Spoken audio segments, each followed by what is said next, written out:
അന്താരാഷ്ട്ര ഗജദിനത്തോടനുബന്ധിച്ച് കോടനാട് അഭയാരണ്യത്തിലെ ഗജപരിപാലന കേന്ദ്രത്തിൽ വിപുലമായ പരിപാടികൾ സംഘടിപ്പിച്ചു. പ്രകൃതി പഠന കേന്ദ്രം assistant conservator of forest R Delto M മാറോക്കിയുടെ നേതൃത്വത്തിലാണ് ഗജദിനാഘോഷങ്ങൾ നടത്തിയത്. ആനകളെ കൂടുതൽ അടുത്തറിയാനും അവയെ സ്നേഹിക്കാനും മനുഷ്യർ മനസ്സ് കാണിക്കണമെന്നും അദ്ദേഹം കേരളം വന്യജീവി വകുപ്പ്, സാമൂഹ്യ വനവൽക്കരണ വിഭാഗം, പ്രകൃതി പഠന കേന്ദ്രം എന്നിവയുടെ ആഭിമുഖ്യത്തിലാണ് അന്താരാഷ്ട്ര ഗജദിനത്തോടനുബന്ധിച്ച് കോടനാട് അഭയാരണ്യത്തിലെ ഗജപരിപാലന കേന്ദ്രത്തിൽ വിപുലമായ പരിപാടികൾ സംഘടിപ്പിച്ചത്. രാവിലത്തെ നടത്തവും കുളിയും കഴിഞ്ഞെത്തിയ ആനകൾക്ക് നിറപറയും നിലവിളക്കും വെച്ച് ഔഷധക്കൂട്ടുകൾ അടങ്ങിയ ഭക്ഷണം നൽകി. ഗോതമ്പ്, റാഗി, മുതിര, ചെറുപയർ, ശർക്കര, മിനറൽ മിക്സർ, മഞ്ഞൾപ്പൊടി, ഉപ്പ്, പച്ചരി എന്നിവ ചേർത്ത് ദിവസേന നൽകുന്ന ഭക്ഷണത്തിനു പുറമെ കരിമ്പ്, തണ്ണിമത്തൻ, പൈനാപ്പിൾ, ഏത്തപ്പഴം എന്നിവ അടക്കം വിവിധയിനം പഴങ്ങളും നൽകി. 4 പിടിയാനകളും 3 കൊമ്പന്മാരുമാണ് കപ്രിക്കാട് ആന പരിശീലന കേന്ദ്രത്തിലുള്ളത്. 52 വയസ്സുകാരി സുനിത, 20 വയസ്സുകാരി ആശ, 19 വയസ്സുകാരി അഞ്ജന എന്നിവരും കാഴ്ചക്കാർക്ക് കൗതുകം ആകുന്ന രീതിയിൽ കുറുമ്പ് കാട്ടുന്ന 18 വയസ്സുകാരി പാർവതിയുമാണ് ആനപ്പന്തിയിലെ താരങ്ങൾ.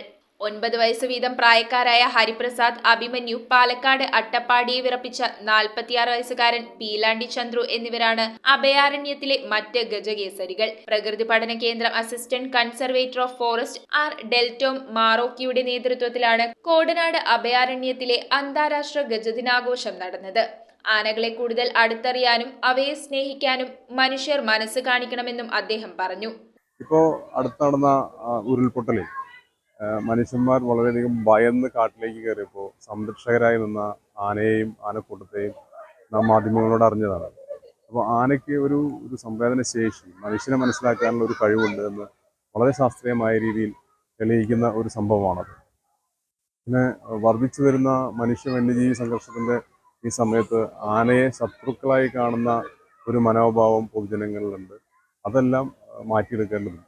ഇതിൻ്റെ സംരക്ഷണത്തിനായി പൊതുജനങ്ങൾ കൂടുതൽ കാര്യക്ഷമമായ രീതിയിലുള്ള ഒരു മനോഭാവം വളർത്തിയെടുക്കേണ്ടതായിട്ടുണ്ട്.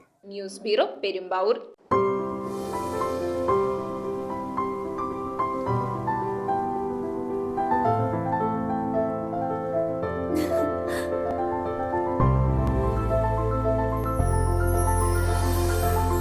കളങ്കമില്ലാത്ത സൗഹൃദം പോലെ കലർപ്പില്ലാത്ത വിശ്വാസം.